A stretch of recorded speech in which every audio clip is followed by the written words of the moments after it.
Welcome to Impact Duty. I'm your host, Manisha Dadlani Kriplani, bringing you empowering stories of friends and people I admire. Their voices have given me joy and the momentum to share their stories with you. Salil Acharya is an Indian actor, VJ, radio jockey, and television host. Salil made his Bollywood debut in Mohit Suri's Awarapan, co-starring Emraan, Hashmi, and Ashutosh Rana. He has donned many hats, and his schooling and theatre background has given him a skill set that he has honed to create his space and place in the media world. The pandemic has seen the emergence of his podcast, Off Script with Salil, with authentic interviews with guests from various industries. Hi, Salil. Welcome to Impact Duty. How are you doing? Thank you, Manisha. I'm super, and thanks for having me. I'm glad to have you over here. I can see you're in the car at the moment. What's the weather like over there?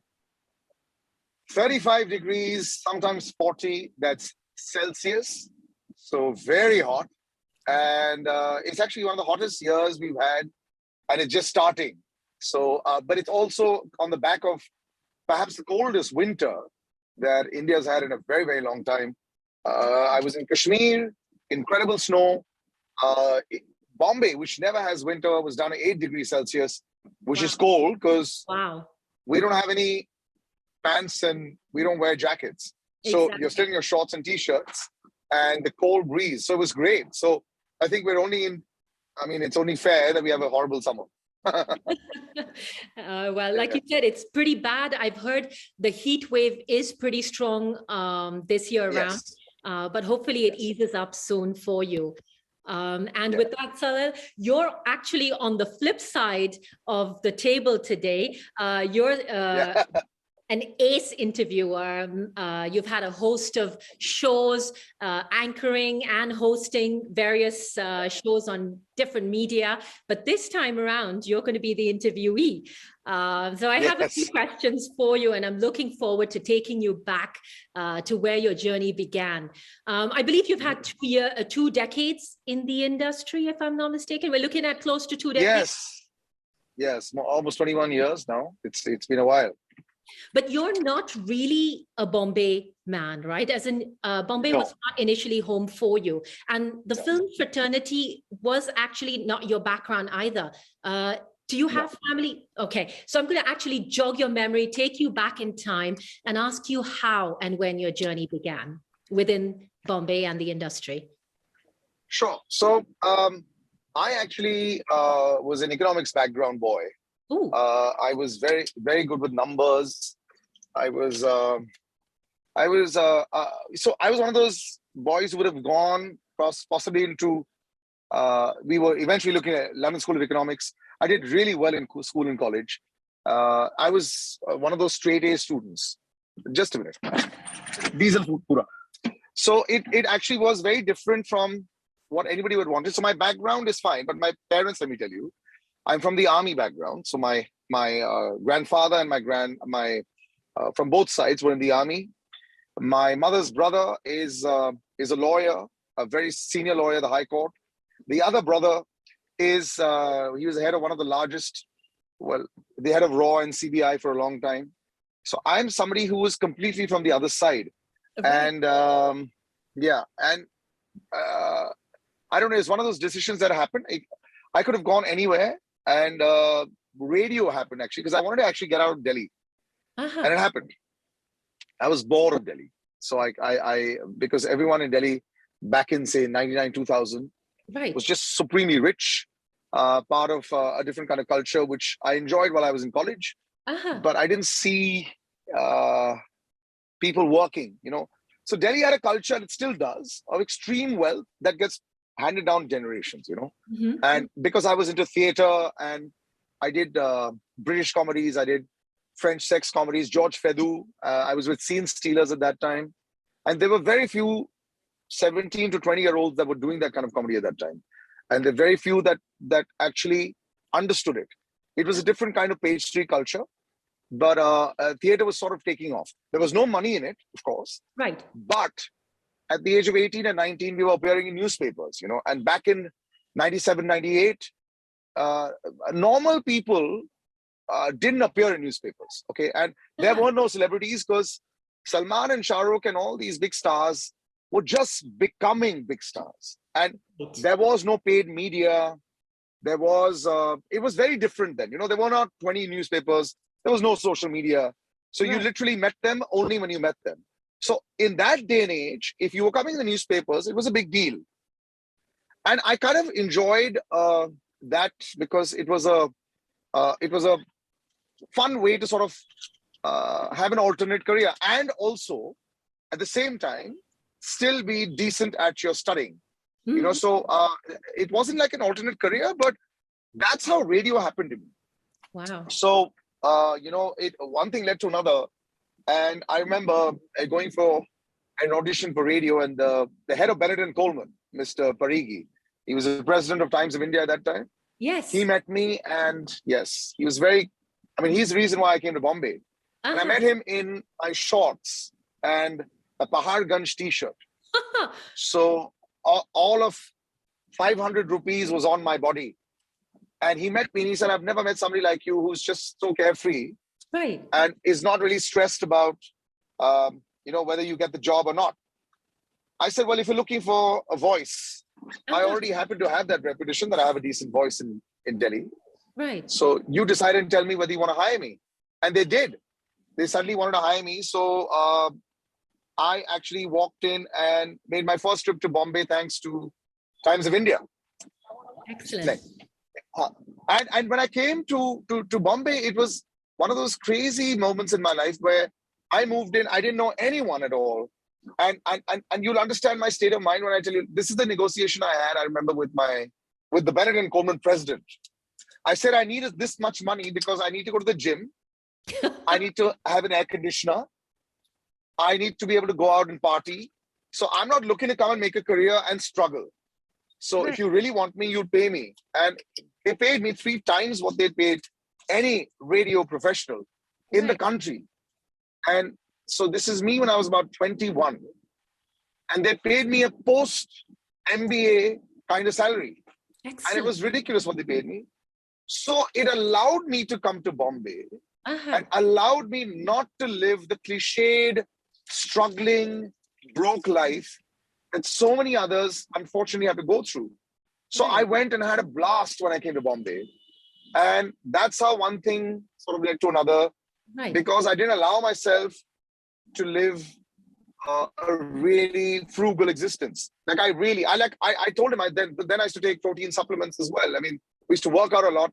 And I told Mr. Parigi, he said, how are you spending all your money? And I used to chat with him all the time.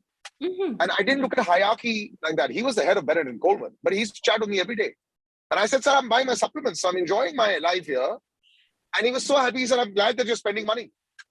Wow. This is 2001 and 2 in a very different world where you couldn't really think of making a career in the media world.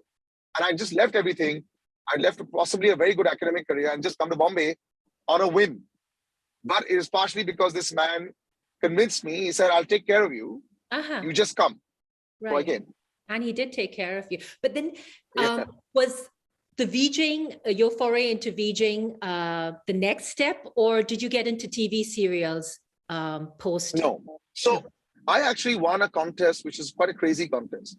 It was AXN's Hot and Wild. They were looking for Tanya Zaita and Mike Whitney, the cricketer, used to host a show. Yes. So they were looking for Indian hosts. And I wasn't, I had no clue at that point in time. I had a lot of confidence because I saw from the school days, I could speak English and Hindi, possibly better than 95% of the people around me. And I never had a problem with crowds. From the age of 3, I'd been on stage. So it was very normal. So I remember when I was doing radio, I just went and I was hosting an event at the JW Marriott, which was for AXN Hot and Wild, which was to find contestants, prospective contestants. And the South Asia head was there. And he told me, forget the contestants. Can you take part? I said, no, I'm not interested. I said, because I don't do all this, you know, I mean, I had a body. So, you know, they said, this is not like that. You're going to enjoy it. Why don't you just do it? I said, no, I don't. And then he said, there's a lot of prize money at stake here. And then he told me how much prize money there was. I said, what? I said, wow, that's fun. And what do I have to do? He said, nothing. He said, you'll win it. He says, I know you'll win it. And you're the kind of person that we'll want. So this is me 10 months ago with Mr. Parikhi telling me, you're the kind of name and face we need for Radio Mirchi to launch in this country. And then we have the AXN South Asia head saying, you're the kind of person that should be heading AXN in India as the kind of face. So I said, I'm 22 and these are some pretty senior people telling me some fun things. So let's try it. So that's how I took part.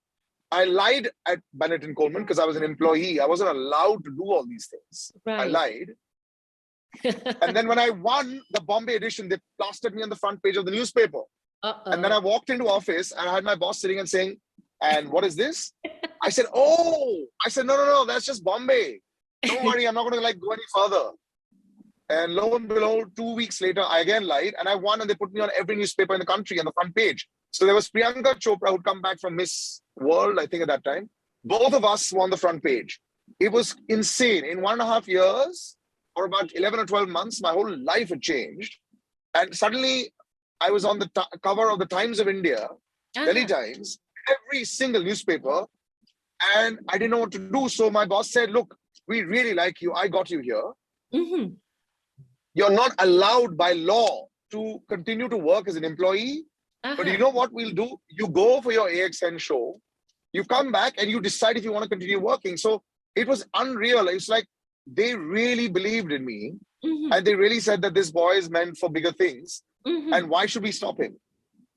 So they let me go and they didn't stop paying my salary. And I still went and I did something with AXN, which was horrible, which was not a great experience actually. Because Tanya Zaida was a very, it happens to a lot of presenters. They never thought that we'd be good when they picked us.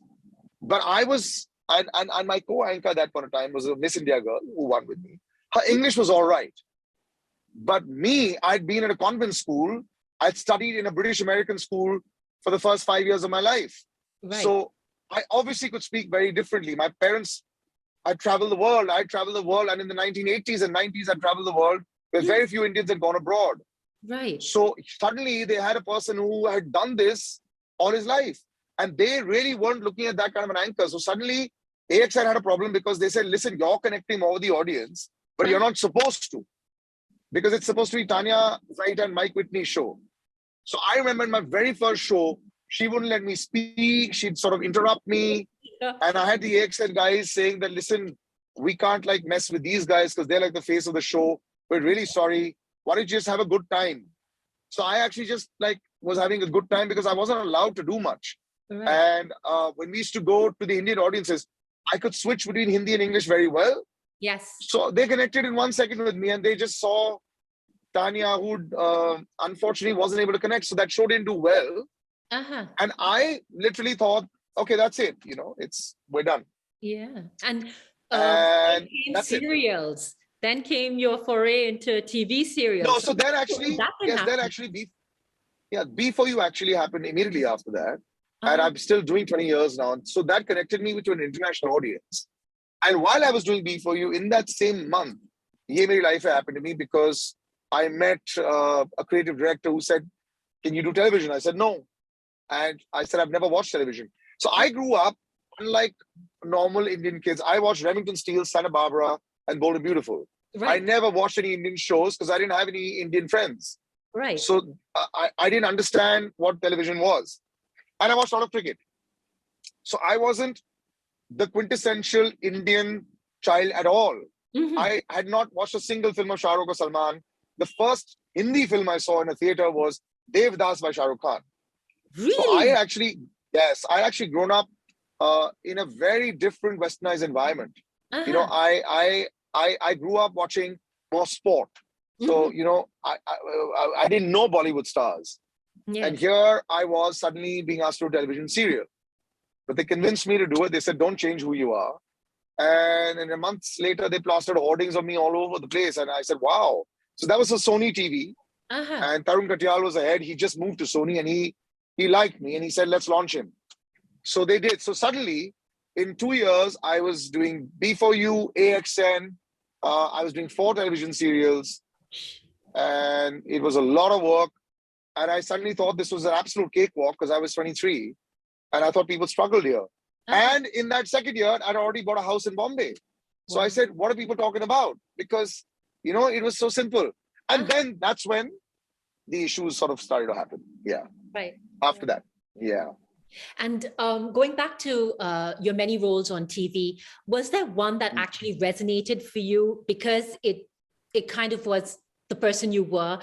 And was there one that was actually really rather challenging to enact? Or you know, actually television is not now, but all those years was an absolute waste of time for most people. I don't know a single person who enjoyed the roles that we did. They were fake.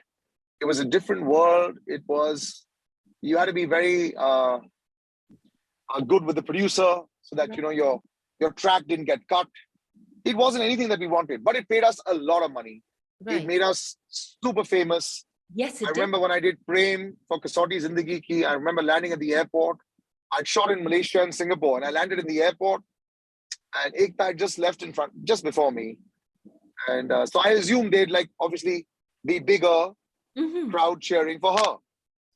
But when I came in and I walked out of the airport, this is India in 2003. Right. And they went ballistic at the airport. They started screaming Prem, and I just looked back and I said, what is this?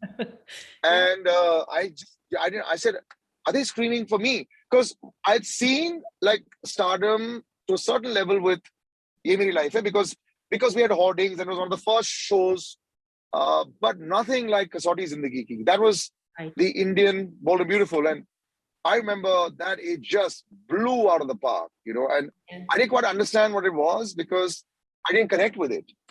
And then, you know, things just really quickly spiraled upwards, you know, and I started doing so much work. But like I said, I didn't really enjoy the television process. For me, it was a business. So I did the business. Then I did film, which we can come to yes, I did Awarapan. And I remember when... That would be your foray? That was your intro into films, yes, right? Because actually, yes, Bhatt Sahab had seen me on TV. I mean, obviously, I was very well known at that time. And they were looking for an actor to do a role, which I was shocked, actually. I remember going for the audition and I was handed the script. Now, television actors in 2006 and 7 never got a big shot in a role. I mean, it was never a big role. You were doing only small, you know, insignificant portions because it's major, you're from TV kind of vibe. But I remember Vishesh Films was fantastic. They gave me the role. It was a remake of Road to Perdition. And I remember Vishal Madkar, who later directed me in 3AM, also directed Blood Money. He was the assistant director to Mohit. And Mohit was shooting in Hong Kong. And Vishal met me and he said, Salil, we want you to do this. There are 3 characters. There's Paul Newman's character, that's going to be played by Ashutosh Rana. There's Daniel Craig's character that you will play. And there's Tom Hanks's character that is played by Emraan Hashmi. And I hadn't seen Road to Perdition. So I said, Daniel, so this is Daniel Craig before he was obviously James Bond. Exactly. So I said, okay. Yeah. I said, okay, so, so, okay, what do we do? He said, you give the audition. I gave the audition. They loved it. They called me the night. I remember Mohit calling from Hong Kong saying, I want you on the next plane, the next 3 days. You need to come to Hong Kong. I said, wow, that's quick. And they gave me the script. And I remember my then girlfriend, now wife, I mean, we were together at that time. And we went to Taj Lands End, I remember, in Bandra. And that's the first time I opened the script. You know, you're not going to believe this. There were about 300 pages of the script. I was in about 230 pages of them. And I looked at this and I said, and I called up Vishal and I said, you said my character's name was Ronnie, is it? He said, yeah. I said, but is that right? Because it's like so much. He goes, yeah, you're pretty much like the hero of the film. I said, are you serious? I said, you know, because this is not how it happens. He goes, no, that's not how we work. We don't care who's son, kid, all those kind of things. Right. So it was an incredible role. And I remember 24 or 36 hours later, I had to finish all my pending roles with Kittu Sabjanti and all the serials that I was doing. I had to take a week's break. So I had to finish up and I flew to Hong Kong. I landed in Hong Kong, went straight to the square. Right. And within 2 hours, suddenly there was me and Emraan Hashmi shooting on the streets. Wow. And it was just surreal, you know, and I can't explain it to anyone because there was nobody else who was doing this in Bollywood that time. No outsider till that day had ever got such a big role in a film. So when I remember standing there, people couldn't understand. I mean, in the gym, people knew that I was doing the film. So there was all this big, wow, you know, you're doing a film and it's such a big film. Right. But I didn't understand. Like I said, it was just like going by like a war in front of me. And it was Bhatt Saab's most expensive film. We shot in 4 countries. So yeah, there was like insanity. Right. And, you know, when we connect the dots back right now, we can always see why this door opened for us or this door closed for us and why we are where we are at the moment. However, if you connected the dots backwards now, was there something that you wish you did or that you felt was a missed opportunity? IPL. I turned down the IPL. Ooh. In the first year. Yeah, it was, wow, that really cost me a few million mansions. So I don't know, I never have any regrets because I've literally done more in one 20-year lifetime of work than most people have in their generations. But the IPL, so I'll tell you why cricket was a really big deal for me. I was almost the winner of Harsha Ki coach. Harsha Bhogle, the big cricket commentator. Yes. He was going to move on the side in ESPN. And I was actually supposed to take over at the age of 25. And I had more knowledge about cricket than almost everybody put together. I played it. I looked the part as they wanted. So I should have actually been there. So when the IPL came to me, I remember, so on that show, there was Wasim Akram and there was Perizad Zorabian, and they were really good friends. Perizad was a friend of mine. And she told me, Salil, don't do this Harsha Ki coach because he's not actually leaving. And ESPN has a really big deal about you. They want to do something very big with you. So don't do this. So I said, fine. So I left the show in the finals, which created a big furore. When the IPL was offered to me, at that time, the ICL was also happening. That was the Indian Cricket League, which was later banned by the BCCI. The same team that did the ICL offered me the IPL. And when the BCCI banned the ICL team, I also happened to, unfortunately, face a situation where I was asked a few questions and said, look, if you do this, you're going to have to cut down price. You're going to have to listen to what we do. You'll be contracted with the BCCI, all these things. And I said, no. I said, you don't say that to me. I mean, you know, because I mean, we already, obviously, one of the bigger names at that time. So we thought they'd come back to us. They never came back. And unfortunately, the IPL really took off.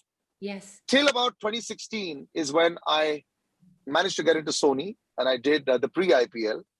But by then, you know, everything was really set and it was impossible to sort of break in. Right. So that's really like the only regret I had because I really think that that cricket is in my blood. I should have actually been there. Yeah, that's it. But you've done a copious amount of work in terms of hosting, in terms of anchoring, for sports shows and game shows and film reviews. And I mean, you've just had a bank of work under your belt. Do you ever get nervous, Salil? Or was there any interview that ever fazed you or a show that you compared or moderated that, you know, shook you a little? Were you ever fazed? Never, only when I meet... There's only one, every time when I meet Mr. Bachchan, you know, I and he knows how much I really adore him. I have only 3 tweets that I've liked in my whole life. All 3 were Mr. Bachchan replying to me or writing to me. This is actually one of the most amazing moments of my life. When my film 3am was coming out, Mr. Bachchan and me and actor Jayam Ravi, all 3 of us were trending on Twitter in the night. And Mr. Bachchan at about 3:30 in the night sent me that reply because he knows. It was like the greatest high of my life. I was trending on Twitter with Mr. Bachchan. And with a small winky, he sent me that tweet. And that was one of the first, I was shocked. I didn't understand what was happening. And every time I met him, because I always felt that he's the reason why all of us actually exist. If he had not done Kaun Banega Crorepati, television would never had been able to become what it was. We would never have got big sponsors. Ekta took the baton from there and took it forward. But money coming, television, production houses coming only because of Mr. Bachchan. He was the reason why film actors showed that television could succeed. And he continued. And to this day he has. And that's the reason why whenever you meet him, you just know so much about his life. that I've always felt that who am I to even ask him a question? And he loves that. He's very naughty. He'll really pull a prank on you. And he's like, sometimes you get very emotional. I mean, meeting him for so many years now in his house and like all over the place. So he's the only one. I mean, I've never got nervous ever. I don't, because I do it so much, I guess, for so long. But with him, I never quite know what I should ask him because I don't want him to feel bored. I want him to feel excited about the interview because he's just does so many of them. Right. So yeah, with Mr. Bachchan, I think it's always going to be like a butterfly. Right. Wow. And you've done a fair amount of film reviews as well. Did you ever feel you had to play down or curb your opinions in some way when you were doing a film review? Just so that I had to stop reviewing. Oh, you stopped reviewing. I had to stop. I had to stop reviewing films. I can't take the name of the star, but a very big superstar had a massive showdown with me in his house. And when I say massive, I can't even explain how massive it was. Ouch. There were 100 people there in the room. But it was to the next level. I mean, I thought it was a prank because he was screaming and shouting so much. And that's the day I realized. And he said, do you think I don't know it's a bad film? Of course I know it's a bad film. He said, but you're the only reviewer that hosts our film trailer launches, that gets us on his radio show, that gets us on his TV show. So he said, why should I be paying you to trash my film? So I'm literally paying you money. I don't get paid to come on your show. You get paid to get me on your show. Right. So he said, जिस थाली में तुम खा रहे हो, तुम उसको ही छेद कर रहे हो. Yeah. Then a very big superstar producer once told me, you need to stop. Right. Because you're too real. Every actor feels you. Every actor gets hurt because they know, because you're the only actor who became a proper reviewer. Right. So in about 2017, I stopped because it was really professionally, it became a big problem to me. I lost out a lot of work and so I stopped.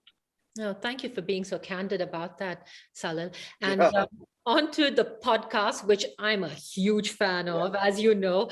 I adore your podcast. It's one that I listen to regularly. And I probably will be listening to one of your episodes now as I head to my evening classes. But onto your podcast and how that transpired. How have you managed to retain your individuality with your podcast? I mean, what makes it a cut above the rest or alag se, like different from the rest? So, you know, like a lot of people consume content, I don't. I don't listen to anyone. I don't watch anyone because I literally have no time. I mean, you know, when people say like they're swamped, I really am, you know, so I'm too busy trying to finish my own work. Right. To be able to sort of like say, you know, somebody's good or bad. Secondly, I think doing radio sort of taught me there is no right way of doing anything. You know, even the podcast is a very humbling experience. I mean, so let me just tell you how my podcast works. Right. A lot of the artists, of course, I mean, they like the fact that, you know, I'm not really here to try and create a niche for myself because I want to. I do it because I like doing it. And if the niche is created, then great. But then I also realized that the podcast, when Spotify came into India, they'd spoken to Gaurav Kapoor, to me and Harsha Bhogle for the first 3 podcasts in India that launched. So mine was the first podcast to launch in India, actually. Wow. And from Spotify, yeah, it was the very first one. We'd signed in September 2019 and we rushed in when the pandemic hit us in 2020. It was supposed to come a couple of months later. And they were really, I mean, they liked how I used to always converse with my guests and all that. But I think podcasting culture in our country changed a lot because then it shifted to 13 to 18-year-olds. What do they likely listen to? So we're actually fighting a very strong battle to try and remain relevant with a number of youngsters. Today, youngsters want financial advice. And when I say youngsters, I mean literally 13 to 18 years old. So for them, I'm 43 or 42 actually. So I'm an uncle for them, you know, and it's really tough for them. They've not seen most of my work because they weren't even born when I made my debut, some of them. And that's the problem that happens with a lot of artists like Shan, the singer, his relevance. You know, he was having a huge fight the other day on his Insta Live where a lot of the young rapper audiences disrespected him. And that happens a lot in podcasts. So, you know, although there's a lot of respect with the companies, the heads of companies and, you know, the industry, the youngsters, they find it really difficult to sit through a 40-minute podcast sometimes. Oh, yes. They want 4 minutes. Yeah, yeah. So it's a constant battle that we're looking to fight. And there is no such thing as, you know, how it works. I don't even know how it works. I don't rehearse anything.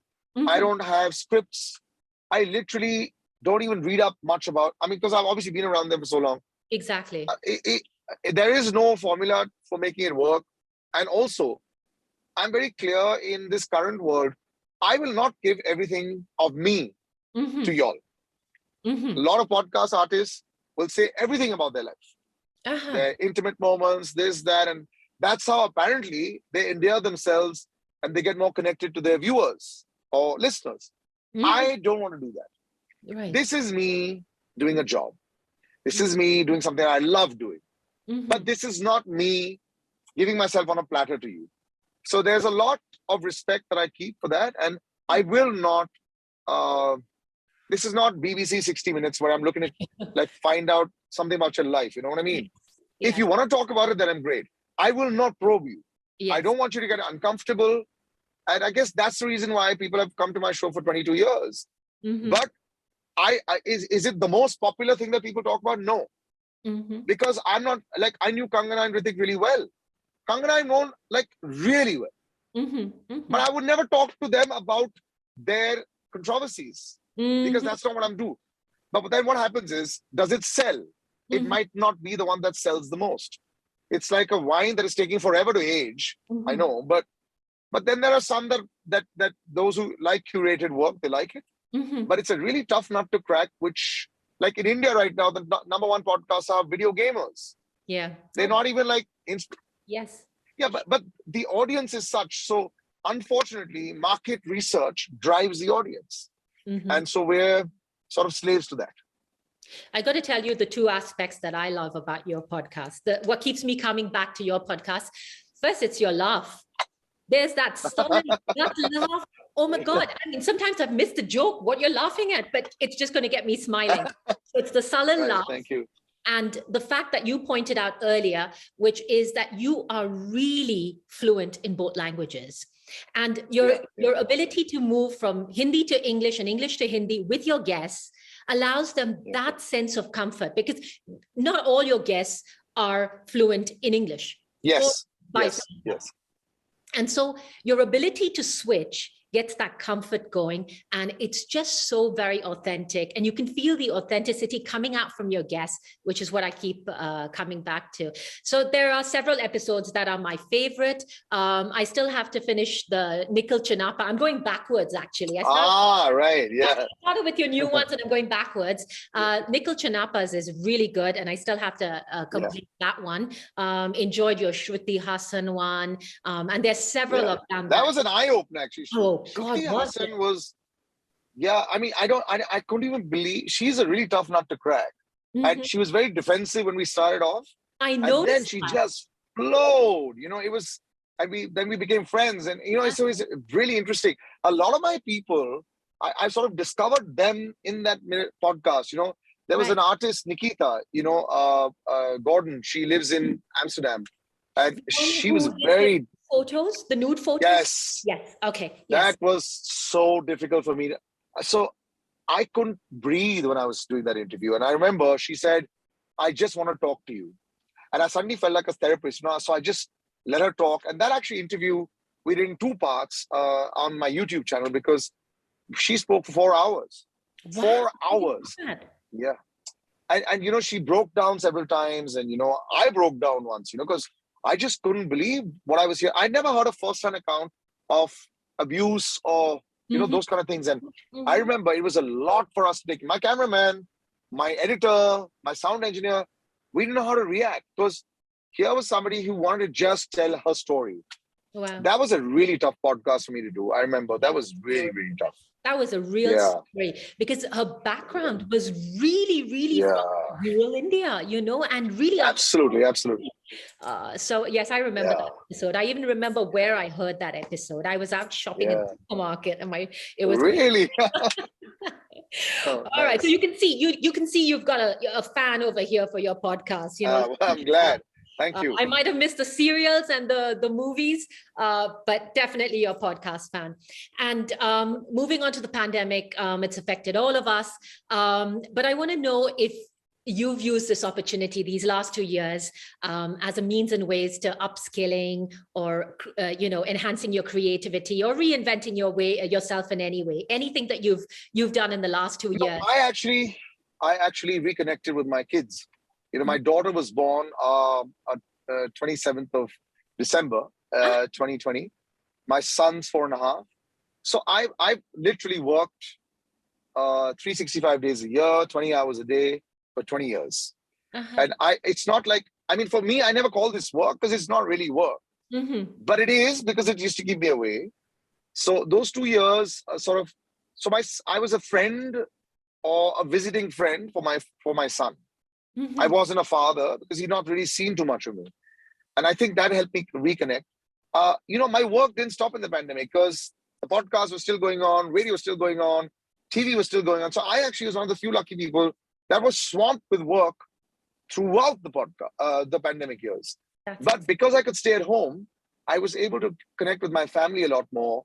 And I realized how difficult it was for me to actually be around people because I'd lived alone because of my work for so long. So that's like my upscaling of emotion rather than creativity in these 2 years of the pandemic. Wow. Thank you, Salil. And before I say goodbye to you, what's next on the cards for Salil, and what would you like to see manifest for this year? You know, I actually started producing a lot of things in a number of years. I promote sports, so mixed martial arts is something with Tiger Shroff that I do. We co-promote a league. I actually have gone into a lot of that. So I produce a lot of things. I produce a lot of content for television, for digital spaces. As an anchor, as a host, I actually just do what I've been doing for all these years. But my production house is looking forward to burst through this year, which that's the only thing that stopped us in the pandemic because we couldn't expand. So I'm hoping that sort of like happens this year. What's your production house called again? SS Productions. Salil and Shweta, my That's wife's your wife, right? Yes. Excellent. Salil, I'm wishing you all the very, very best. It's been such a delight speaking to you. I've loved your candor and your authenticity. So thank you for just being you on this show. And here's wishing you. Thank you so much for just giving the love. It really is difficult sometimes, and literally saath samandar paar. So thank you so much. Thank you. Take care, Salil. All right. Bye-bye. Bye.